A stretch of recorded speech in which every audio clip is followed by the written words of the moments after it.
And joins us now live to explain more of the details of what the governor had to say. Aubrey. Hey, Gina, like you mentioned, Governor Edwards is saying that we are seeing a sign of a plateau. But again, there is a dangerous amount of COVID-19 still here in the state of Louisiana. Take a look at this video. Let me walk you through the details of a news conference that just wrapped up. You probably saw most of it. So there was a lot of topics discussed not that long ago by Governor Edwards. A major discussion was vaccinations. Now more than 314,000 vaccines they have been administered. The state has unveiled a new dashboard that breaks down who is getting the vaccine.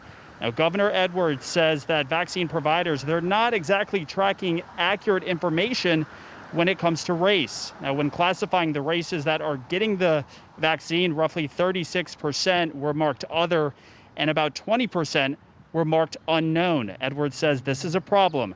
Take a listen to what he had to say at a news conference that just wrapped up. One of the things that I will point out now that is a bit of a problem is the data that we have around race, because when you look at that, I think about 56% of the people being vaccinated are being categorized as an other or unknown.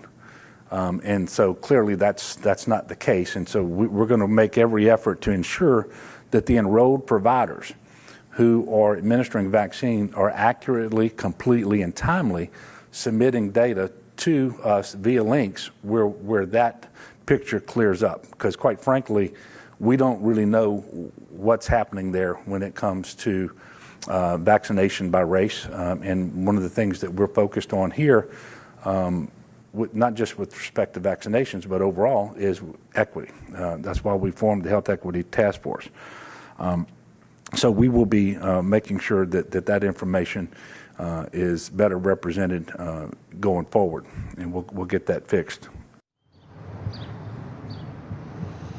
And the state has also unveiled a new app that is tracking COVID cases. I'll have much more on that story coming up on WDSU News at 4. Reporting live, I'm Aubrey Killian, WDSU News. Aubrey, thank you. 12:03 now. New claims for